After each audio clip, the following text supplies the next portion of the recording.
साथियों, आप सभी को संजय दास का नमस्कार। दोस्तों, आप सभी का मेरे YouTube channel Sanjay sir solution में बहुत बहुत स्वागत है। दोस्तों, आप लोग कुछ दिखाई दे रहा होगा, आप इसे अभी समझने की कोशिश ना करें या जानते भी होंगे आप सभी क्या है ये, पर चर्चा हम करेंगे, डिटेल चर्चा करेंगे, लेकिन उससे पहले कुछ बातें कर लेते हैं। दोस्तों, आप सभी जानते हो कि गणित का जो सरल अर्थ है वो है अंदाज लगाना। तो आप सभी को क्या लगता है, आज जो गणित हमारा जो इतना विकसित है वो कैसा स्वरूप में रहा होगा? पहले कैसे लोग सीखे होंगे गणित को, कैसे समझे होंगे? क्योंकि ये तो अमूर्त है और वास्तव में देखा जाए तो गणित का अब इतना ज्यादा प्रयोग है हमारे जीवन में कि उसके बिना हम एक कदम चल नहीं सकते हैं। हम बहुत सारा कार्य नहीं कर सकते हैं। हमारी गणित का यदि अस्तित्व समाप्त कर दिया जाए, यदि लोगों के समझ में गणित निकल जाए समझ से, तो बहुत समस्या हो जाएगा हम सभी को। हम शायद अब जी नहीं पाएंगे इस दुनिया में। गणित का महत्व इतना अधिक हमारे जीवन में।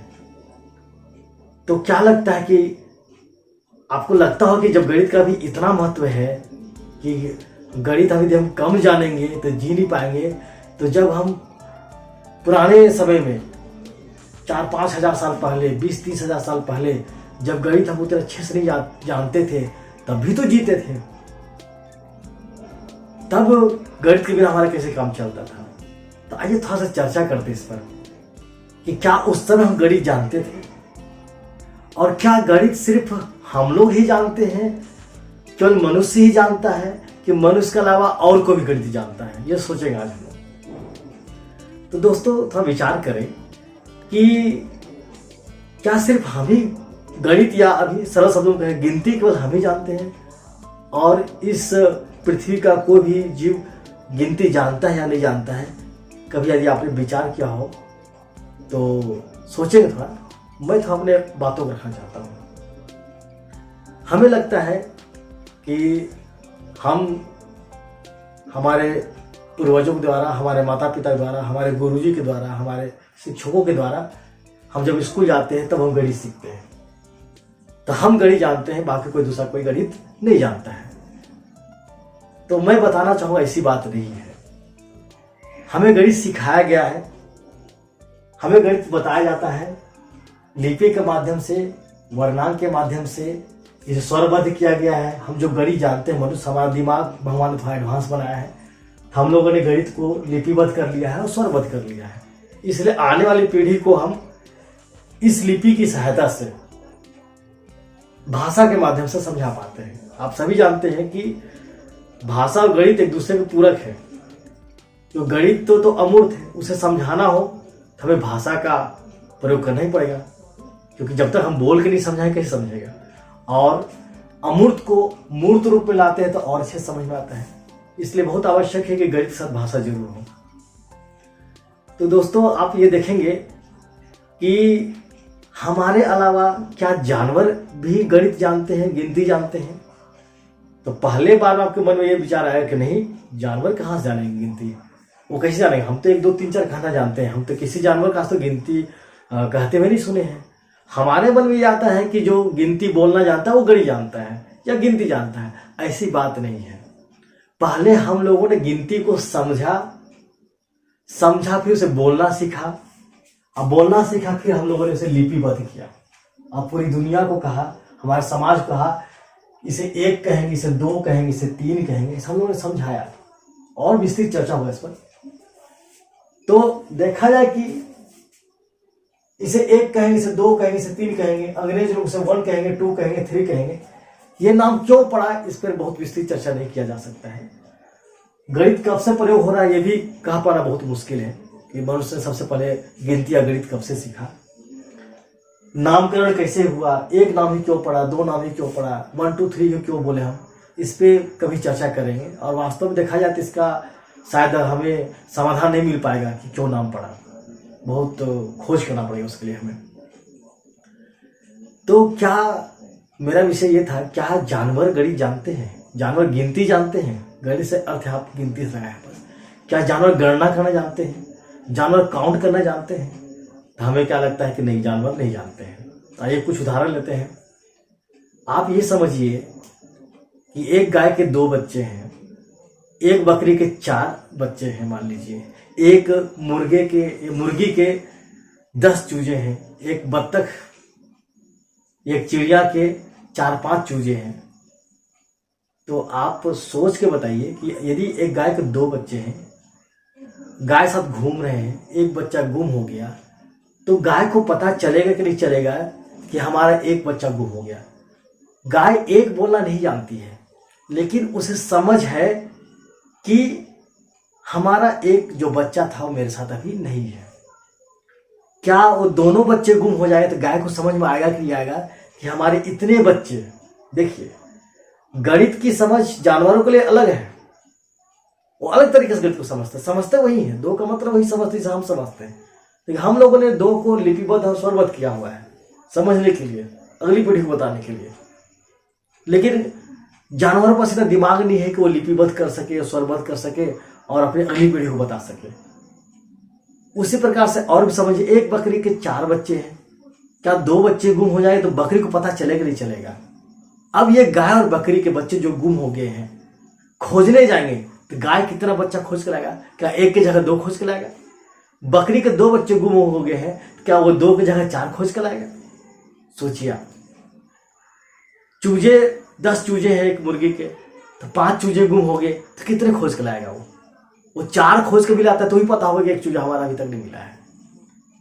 इस प्रकार से विचार करेंगे तो आपको यह समझ में आएगा कि जानवर भी, पशु पक्षी भी, हमारे अलावा जानवर और पशु पक्षी भी गिनती जानते हैं। उनकी समझ अलग है, वो समझते हैं। कभी कभी मैं मजाक में एक सवाल पूछता हूं, तो ये बताओ, अगर जानवर गिनती समझते हैं, जानते हैं, ये बात तो लगभग सिद्ध हो चुका है, आप यदि विचार करेंगे तो, मेरे प्रश्नों पर यदि ध्यान देंगे तो अपने तरीके से जानते हैं, तो ये बताइए सबसे अधिक गिनती कौन सा जानवर जानता है या कौन सा पशु पक्षी जानता है? तो आप देखेंगे कि सबसे अधिक गिनती जो है वो मुर्गी जानती है। क्यों? तो सोचिए आप। लेकिन चूंकि समय की कमी इसलिए मैं बता देता हूं, मुझे ऐसा लगता है कि मुर्गी जब अंडे देती है, पहली बात तो 8-10 अंडे जितने भी अंडे देती है वो जानते कितने अंडों को सेक रही है, और दूसरे सबसे बड़ी बात, वो अंडों को 21-22 या 23 दिन तक ही सेकती है, तभी चूजे बाहर आते हैं। इसका मतलब हुआ कि मुर्गी को कम से कम 21-22-23 तक की गिनती आती है, तभी तो 23 दिनों तक या 22 दिनों तक अपने अंडे को सेकती है।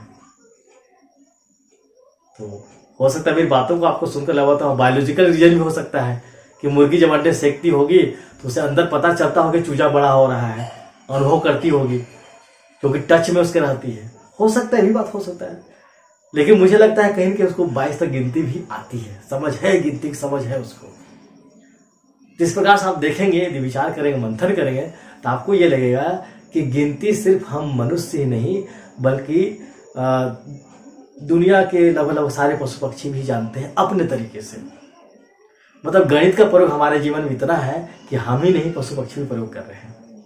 अब आइए हमारे पर पशु पक्षियों को छोड़ देते हैं, हमारे पास आइए, वापस अपने युग में चलते हैं, अपने पूर्वजों के पास चलते हैं। तो क्या सोचते हैं हमारे पूर्वजों ने गिनती कैसे सीखा होगा? तो एक बात आप सभी जानते हैं कि आवश्यकता ही आविष्कार की जननी है। कहीं न कहीं हमारे पूर्वजों को यह आवश्यकता पड़ा होगा कि हम गिनती सीखें, अनजाने में ही सही। वो कब गिनती सीख गए उनको पता नहीं चला। ऐसा हुआ होगा, आप समझ सकते हैं, जैसे हमने कई पीढ़ी को बिताया है। हमारे सबसे पहले के पूर्वज, आज से 10-20 हजार साल पहले की बात यदि करें तो हमारे पूर्वज खाना बदोश थे। वो जंगल घूमते थे, गुफाओं में रहते थे, उनका भी परिवार हुआ करता था, उनके भी बच्चे हुआ करते थे। तो आप अभी सोचिए इस बात को कि एक दंपति है, माता पिता है, उसके 4-5 बच्चे हैं, तो उनमें से एक बच्चा गुम हो जाता होगा, मनुष्य का भी, क्योंकि उस समय वो जंगल घूमते थे। हो सकता है बच्चा कभी निकल जाता होगा उनके साथ घूमने के लिए, कहीं गुम हो जाता होगा। तो एक बच्चा या 2 बच्चा घूमने से उनको पता चलता होगा कि हमारा बच्चा गुमा कि नहीं गुमा, बिल्कुल पता चलता होगा। यह भी पता चलता होगा उसके 2 बच्चे गुम हो गए हैं। भले वो कहना नहीं जानते थे कि इससे हम 1 और 2 कहें, लेकिन समझ में आ जाता था कि हमारे 2 बच्चे गुम हो गए हैं। ऐसा भी होता होगा कि गुफाओं में जब हमारे पूर्वज जब खाना बदोश की जिंदगी जीते थे, तो गुफाओं में जब वो रहते थे तो एक परिवार में उनके साथ में रहता था। वो फल फूल तोड़ के लाते थे और रखते थे गुफाओं में ही। तो कई बार बच्चे चोरी कर खा जाते थे। तो अंदाज तो लगता था, क्योंकि गणित सब जानते हैं, अंदाज तो लगता था कि फल कम हो रहे हैं, लेकिन कितने कम हो रहे हैं पता नहीं चलता था उनको।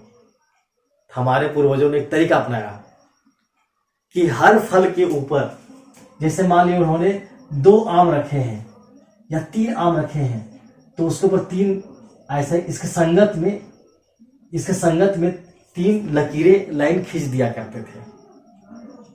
अभी आपको धीरे समझ में आएगा। एक एक संगतता, हिंदी में बोलते हैं एक एक संगतता, या 1-1 कॉरस्पॉन्डिंग इंग्लिश बोलते हैं। कॉरस्पॉन्डिंग के हिसाब से या संगतता के हिसाब से ही मनुष्यों ने गिनती करना सीखा। जैसे मान लीजिए 3 आम है, कोई भी 3 वस्तु समझ सकते हैं, उसके ऊपर उन्होंने लाइन खींच दिया गुफाओं में।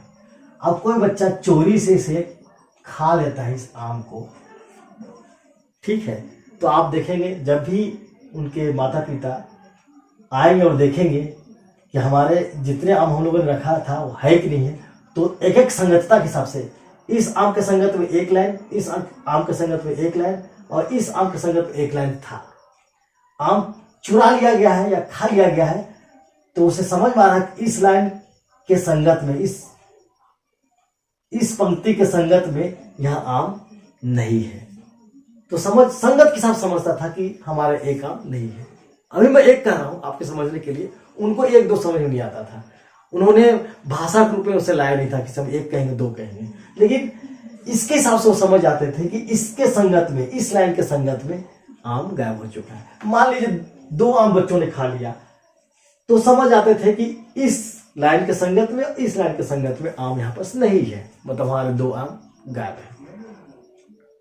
यहां भी उनको गिनती की आवश्यकता पड़ती थी, ठीक है।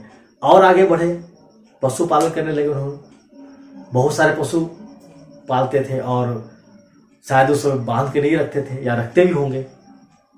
तो पशुपालन में 2 बातों पर विचार करते हैं कि क्योंकि आप जानते हैं खाना बदोश की जिंदगी में वो शिकार करते थे, फल फूल खाते थे। तो एक समय ऐसा आया कि वो इतना शिकार करने लगे, क्योंकि मनुष्य की आबादी बढ़ रही थी, इतना शिकार करने लगे कि मांस मिलना बंद हो गया, तो फल फूल खाने लगे। फिर एक समय आया कि फल फूल भी सीजन के अनुसार होता था, फल फूल भी नहीं मिलता था, तो फिर कृषि करना सीख गए, पशुपालन करना सीख गए। भाई हम सभी जानवरों को मार के खा जाएंगे, फिर हमारे खाने के लिए बचेगा क्या, तो पशुपालन करना भी सीख गया वो।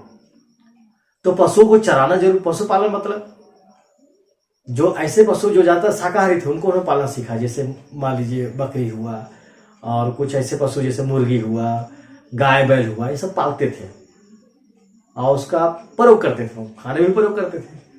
तो जानते हैं चराने के लिए बाहर ले जाना पड़ेगा, तो जब वो अपने पशु को बाहर ले जाते थे, जब वापस आते थे, बाहर ले जाते थे जंगल में, सारे पशु बिखर जाते थे, क्योंकि चरवाहा 1, 2 या 4 होता था।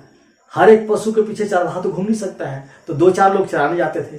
पहले जंगल घना हुआ करता था, तो पशु कहीं भी जंगल में घुस जाया करते थे।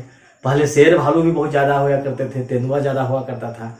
तो मान लीजिए 1-2 बकरी को शेर खा गया कहीं बहुत दूर, आदमी पता नहीं चला, और ऐसा हर दिन हो रहा है।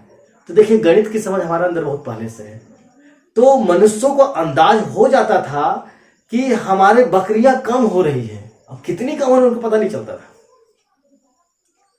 ये पता चलता था कि हमारी बकरियां कम हो रही है, हमारे गाय कम हो रही है, हमारी मुर्गियां कम हो रही है, पता चलता था उनको। कितनी कम हो रही है पता नहीं चलता था, तो उन्होंने एक तरीका अपनाया, पशुओं को उन्होंने बांधना सीखा। चलो पशुओं को खूटा में बांधेंगे। फिर एक संगतता की बात आती है, बस 1-1 कॉरस्पॉन्डिंग की बात आती है। एक पशु साथ 1 खूटा, दूसरे पशु साथ दूसरा खूटा, तीसरे पशु के साथ तीसरा खूटा। तो वो जानते थे कि जितने खूटे हमारे पास हैं उतने पशु हमारे पास है। वो जंगल जाते थे, बेफिक्र होकर चराते थे, फिर वापस आते थे। जब वापस वो बांधते थे इन खूटों में, तो मान लीजिए 2 खूटा खाली रह गया, तो समझ जाते थे कि हमारे इस खूटे के संगत में और इस खूटे के संगत में पशु हमारे पास नहीं है। तो पशु को खोजने के लिए चले जाते थे, और एक पशु मिल जाता था, कोई पशु गाय हो चाहे बैल हो चाहे बकरी हो, तो उसको खूटे में बांध देते थे। फिर समझ में आ जाता था कि एक पशु और हमारे पास नहीं है, बहुत ढूंढते थे नहीं मिलता था, समझ आते थे शेर भालू या कोई भी जो भी आदमखोर है उसे खा गया होगा। एक बात ये हुआ। दूसरी बात ये तो खूटे वाली बात हुई। उन्होंने और क्या किया कि बहुत सारे अब सबको खूंटे में तो नहीं बांधा जा सकता, मुर्गी को कैसे खूंटे में बांधेंगे आप? कुछ बच्चे बहुत छोटे छोटे होते थे बकरी को, उसको खूंटे में कैसे बांधेंगे? लेकिन सबको चराने के लिए जाना है, भोजन की व्यवस्था सबके लिए करना है। तो जब भी वो निकलते थे पशुओं को लेकर, तो निकलने से पहले वो कंकड़ पत्थर रखा करते थे। करते क्या थे कि जैसे पशुओं का एक बहुत बड़ा बाढ़ है, तो बाढ़ से जैसे एक गाय निकला तो एक पत्थर रख लेते थे उसके संगत में, उसके कॉरस्पॉन्डिंग में। दूसरा गाय निकला तो उसके कॉरस्पॉन्डिंग में दूसरा पत्थर रख लेते थे। तीसरा नंबर मान ले बकरी निकला तो बकरी की संगत में एक पत्थर रख लेते थे। ऐसा करके जितने भी पशु पक्षी पाले हुए थे उसके संगत में एक एक पत्थर रखते थे, कंकड़ पत्थर रखते छोटे छोटे, और उसके पोटली बना के रखते थे, घर में छोड़ देते थे। फिर जब वो वापस आते थे तो फिर जितने गाय बैल पशु पक्षी उस बाड़े में घुसते थे उसके संगत में वो पत्थर निकाल देते थे। मान ली उसके मुट्ठी में 5 पत्थर बच गया, तो समझ आता था कि इस पत्थर के संगत में हमारे गाय बैल या बकरी या मुर्गी हमारे घर में वापस नहीं आई है। फिर खोजे जाते थे, मान लीजिए 3 मिल गए, 2 नहीं मिले, तो संगतता के हिसाब से समझते थे कि इन पत्थर के संगत में, इन खूंटों के संगत में, इस लाइन के संगत में जो आम है, जो बकरी है, जो हमारे पशु पक्षी है, उसको गिनती करते थे। मतलब गिनती की समझ उनके अंदर आ रही थी, वो गिनती प्रयोग करना सीख रहे थे। इसलिए आप देखे होंगे, इतिहास में पढ़ते होंगे या आप गूगल में जाकर सर्च कर सकते हैं कि गुफाओं में, आज भी गुफाओं में ऐसे ये लकीरें मिलती हैं। उस समय के जो खानाबदोश जो थे वो गिनती सीखते थे, उस समय लकीरें खींचा करते थे। वो लकीर आज भी अजंता एलोरा की गुफाओं में मिलती है, ऐसा हमने सुना है, पढ़ा भी है। तो वो एक प्रकार से समझिए लकीर खींच रहे थे जिसमें गुफाओं में, समझिए वो गणित को लिपिबद्ध कर रहे थे। जो गणित वो समझे थे उसे क्या करते थे, लिपिबद्ध कर रहे थे अनजाने में। देखिए ये सब आविष्कार जो हुआ है, ये संकेतों का जो आविष्कार हुआ है जिसे हमने लिपिबद्ध किया, सिर्फ हजारों साल लगे हैं। ये 100-200 साल की बात नहीं है, हो सकता लाखों साल भी लगे होंगे, कुछ भी कहना मुश्किल है। तो देखिए जैसे जैसे आवश्यकता पड़ता गया, मनुष्य धीरे धीरे गणित की समझ को जो समझते थे उसे क्या कहते हैं, संकेतों में परिवर्तित करते चले गए। ये सब संकेत है देखिए। तो आइए आप इस प्रकार से हर भाई बहुत सारे देश धीरे धीरे हमारा सभ्यता आगे बढ़ा, हम देश में विभक्त हो गए, कई देश बन गए। देश नहीं भी बने थे तो अभी के हिसाब से समझते हैं कि अभी देखिए हमारा एक पद्धति है, अभी जिस पद्धति से हम जो गिनती सीखे या गिनती पढ़ते हैं 1 2 3 4 5 6 7 या 1 2 3 4 5, या पूरी दुनिया ने जिस गिनती को अपना लिया है उस गिनती का नाम मैंने पहले भी बताया है, हिंदू अरेबिक नंबर या हिंदू अरेबिक संख्या कहा जाता है। उसका संकेत इस प्रकार से, इसी गिनती का हम प्रयोग करते हैं। आज हम समझेंगे कि इसी गिनती का प्रयोग पूरी दुनिया क्यों करती है, जबकि ये वास्तव में देखिए जैसे जैसे मानव सभ्य होता गया, गणित की समझ आने लगी, गिनती की समझ में आने लगी, लिपिबद्ध हो करते चले गए, सभ्यता हमारा आगे बढ़ती चली गई, तो उन्होंने एक सिस्टम बनाया, नंबर का एक सिस्टम बनाते चले गए। तो हर देश अपना अपना एक सिस्टम बनाया, क्योंकि सबकी समझ अलग अलग थी, सबकी लिपि अलग अलग थी। जैसे मेरी समझ 2 है तो 2 को मैं ऐसा लिपिबद्ध करता हूँ, यूरोप वाले के अलग है, वो अलग तरीके से लिखते हैं, ग्रीस वाले अलग तरीके से लिखते हैं। तो उन्हीं बातों पर यहाँ पर लिखा है। देखिए हमारी समझ तो ये हम इसे समझते हैं, क्योंकि जब से हम पैदा लिए, जब से आँख खोले, हमारे माता पिता ने, हमारे शिक्षकों ने बताया, इसे 1 कहते हैं, इसे 2 कहते हैं, इसे 3 कहते हैं, इसे 1 2 3 कहते हैं। इस संकेत के हिसाब से हम लोगों ने इसे क्या किया है, इस संकेत के हिसाब से हम लोगों ने दिमाग में ये बैठा लिया है कि इसका नाम क्या है, 1 2 3 4 जो भी है। तो देखते हैं कि पहले के लोग गणित को या गिनती को लिपिबद्ध कैसे किए थे। तो जो बेबीलोनियन लोग थे उन्होंने देखिए 1 को ऐसा संकेत दिया, 2 को ऐसा संकेत दिया, 3 को ऐसा संकेत दिया। देखिए संकेत दे सकते हैं, 10 को ऐसा संकेत दिया, 50 को, 10 को 5 वाली का देखिए, अगर 10 ये है तो 10 20 30 40 50 100 को उन्होंने ऐसा संकेत दिया।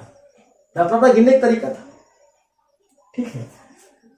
चाइनीज लोग देखिए उन्होंने कैसा संकेत दिया, उनका संकेत तो मुझे लगता है ज्यादा सबसे कठिन इनका संकेत था। इजिप्शियन जो थे उन्होंने, आप देखेंगे कि हमारे खानाबदोश जो हमारे पूर्वज थे वो लाइन खींचा करते थे गिनती को समझने के लिए। तो इजिप्शियन का भी देखिए लाइन ही आ रहा है उनके संकेतों में। बाद में उन्होंने संकेत 10 को ऐसा बनाया, 50 को ऐसा बनाया या 100 को ऐसा बनाया। गणित के समझ को ये क्या कर रहे हैं, संकेत परिवर्तित कर रहे हैं। अलग अलग देश, जो ग्रीस के लोग थे, इस संकेतों को तो आप पहचानते हैं, alpha beta gamma del sigma L भी पी या रो, जो भी पढ़ते होंगे वो, उन्होंने 1 2 3 को ऐसा लिखे, 1 को ऐसा लिखते थे, 2 को ऐसा लिखते थे।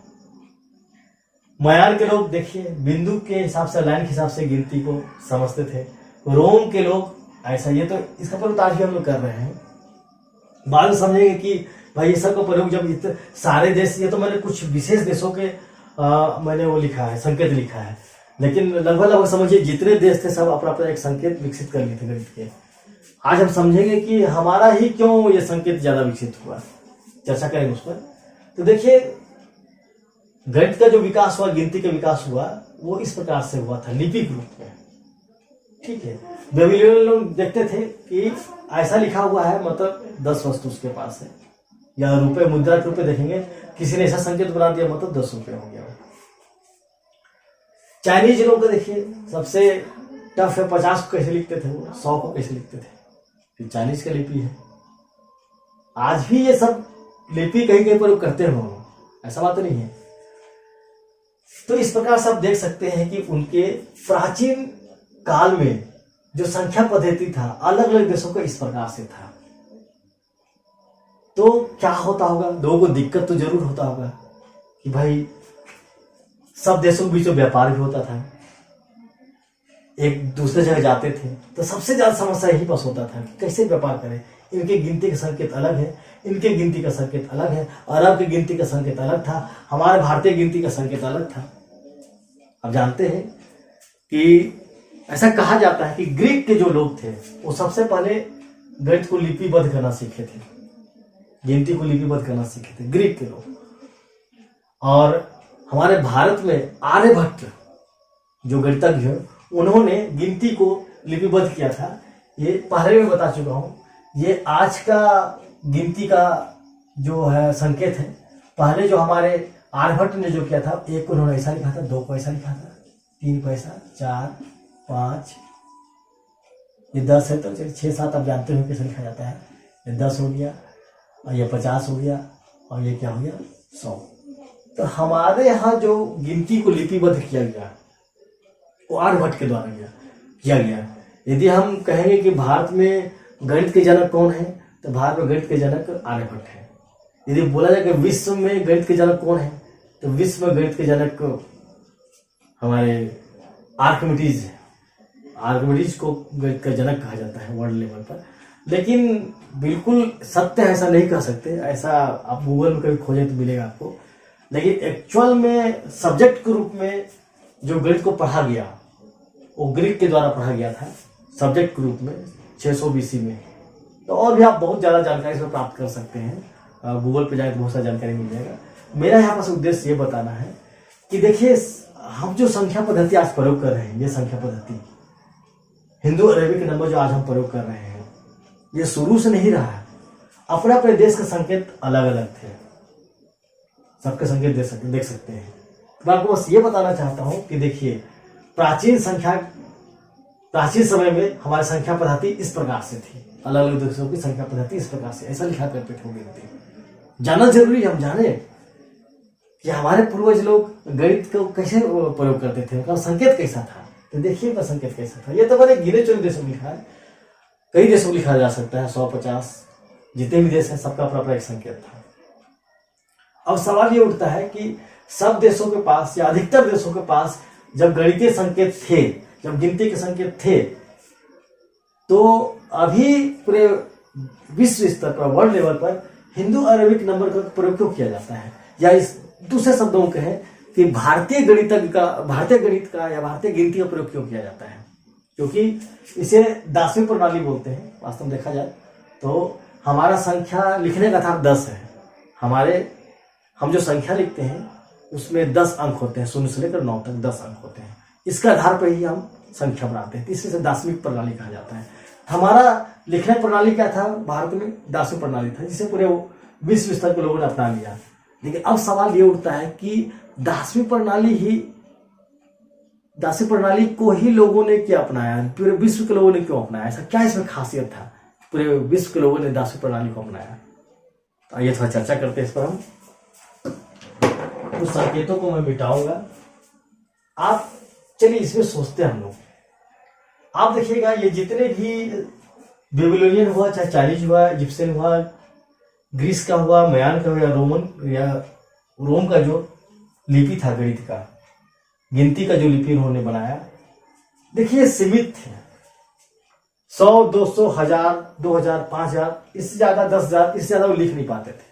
मतलब जितने भी गिनती विकसित हुए हिंदू अरेबिक को छोड़कर या भारतीय दासू प्रणाली को छोड़कर, जितने भी प्रणाली बनाया गया इन देशों के द्वारा, किसी का भी गिनती इतना नहीं था जिसको हम अनंत तक लिख सके। सभी की गिनती सीमित थी। सीमित थी मतलब 100, 200, 500, 1000, 2000, 5000, 10,000, 20,000 तक में जाके खत्म हो जाती थी। शायद उस समय तो जरूरत भी नहीं पड़ता होगा, लेकिन उन्होंने ऐसा कोई भी सिस्टम नहीं बना पाया जिसे हम अनंत तक लिख पाए। आप देखेंगे कि हमारी जो गिनती है दासू प्रणाली या हिंदू अरेबिक नंबर जिसे आप कहा जाता है, उसे आप अनंत तक लिख सकते हैं, अनंत साल तक लिख सकते हैं। ये 10 का जो आधार है हमारा, हम लोगों ने ऐसी गिनती बनाया। आपको शायद पता होगा कि हमारे जो साइंटिस्ट हुए आइंस्टीन, उन्होंने कहा कि मैं भारतवासियों को धन्यवाद अर्पित करता हूं कि उन्होंने पूरी दुनिया को गिनती सिखाया, और ऐसी गिनती जिसे हम अनंत तक गिन सकते हैं। तो बहुत, अगर आप देखें तो सोचने वाली बात है कि बहुत मुख्य चीजों का आविष्कार हम लोगों ने किया है। शून्य, दशमलव और अनंत। शून्य की संकल्पना भारतीयों ने किया, दशमलव की संकल्पना भारतीयों ने किया, और अनंत की संकल्पना भी हम भारतीयों ने किया है। तो देखिएगा, विचार करेंगे या आप ढूंढ भी सकते हैं कि ऐसा कोई भी संख्या पद्धति किसी देश के द्वारा विकसित नहीं की गई जिसे हम असीमित लिख सके, अनंत तक लिख सके। जितने भी संख्या का पद्धति विकसित हुई प्राचीन काल में भी, वो इतने कम थे या तो सीमित लिख सकते थे कि उससे बस हमारा काम चलता था। लेकिन जैसे जैसे हमारी सभ्यता आगे बढ़ी, हमारा गिनती भी आगे बढ़ता गया। जैसे आप सोच के देखिए, यदि चावल के दानों को गिनना हो, 1 किलो, 2 किलो, 3 किलो चावल के दानों को गिनना हो, यदि कह दिया जाए गिनिए, तो कैसे गिनेंगे? तो शायद उनके पास फिर उनका सिस्टम फेल हो जाता था।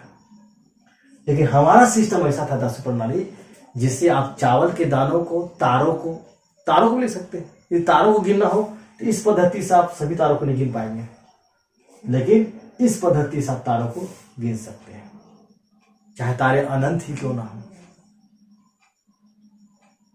तो मूल भाव यह है कि मॉडर्न युग में, अधिक युग में, आधुनिक युग में हम हिंदू अरेबिक संख्या को इसलिए अपना पाए या इसलिए पूरी दुनिया में लागू हो पाया। और कैसे लागू हुआ आप जानते हैं। सबसे पहले हम लोगों ने ऐसा गिनना सीखा, ऐसा लिपिबद्ध किया।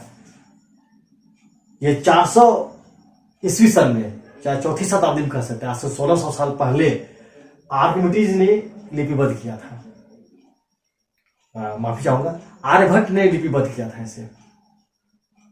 और उस समय तो जानते हैं कि राजाओं का शासन था, एक दूसरे देश से हम लोग व्यापार करते थे। तो अरब देश के लोग आए, देखे हमारी पद्धति तो बहुत बढ़िया है गिनती गिनने की, तो उन्होंने हमारी पद्धति को अपनाया। और अरब वाले का मुख्य व्यवसाय तो बिजनेस करना ही होता है, व्यापार करना ही होता है। वो कई देशों में घूमे, यूरोप घूमे, अमेरिका घूमे, चीन, जापान, रसिया, सब जगह घूमे, पूरे वर्ल्ड में घूमे। और उन्होंने बताया कि हमारी जो पद्धति है वो सबसे बेस्ट है, इससे हम कैलकुलेशन बहुत अच्छा कर सकते हैं। और धीरे धीरे जैसे समय बीतता गया, हजारों साल में, 2000 साल में, पूरी दुनिया को लगा कि ये जो प्रणाली है गिनती की वो सबसे बेस्ट है। इससे हम कितना भी चाहे गिन सकते हैं, इसकी गिनती कभी खत्म ही नहीं होती है। तुमको ऐसा ही चाहिए था कि ऐसी गिनती जो कभी खत्म ना हो, ऐसे संकेत जिसे लिखे तो कभी खत्म ना हो, आवश्यकता थी। क्योंकि जैसे जैसे हमारी सभ्यता बढ़ रही थी, हमारा गिनती गणना भी हमारा बढ़ रहा था। तो इसलिए पूरी दुनिया ने हमारी दासी प्रणाली को या हिंदू अरेबिक संख्या को अपनाया। तो बहुत बहुत धन्यवाद आप सभी को। अब हम लोग आगे चलेंगे और देखेंगे कि अब संख्या पद्धति क्या है। क्या अभी भी प्राचीन संख्या पद्धति लागू है, या केवल अभी हिंदू अरेबिक संख्या का ही हम लोग प्रयोग कर रहे हैं अपने जीवन में, कि और कुछ भी संख्या है जिसका हम लोग प्रयोग करते हैं। तो अब अगले हम लोग चैप्टर में देखेंगे, अगले वीडियो में हम लोग देखेंगे या अभी देखेंगे कुछ देर में कि मॉडर्न संख्या पद्धति, ठीक है, या आधुनिक संख्या पद्धति क्या है। देखिए संख्या पद्धति जाना जरूरी है, कोई दिक्कत नहीं, इसमें लंबा हम लोग चर्चा करेंगे, और जब संख्या पद्धति आप जान जाएंगे वो गणित पढ़ने बहुत मजा आएगा। तो चलिए कुछ देर का ब्रेक लेते हैं और अब देखेंगे कि अब अभी मतलब वर्तमान में कौन कौन सा संख्या पद्धति लागू है। क्या केवल हिंदू अरेबिक संख्या पद्धति लागू है, कि और भी कोई संख्या पद्धति लागू है, इस पर चर्चा करेंगे। कुछ देर में मिलते हैं।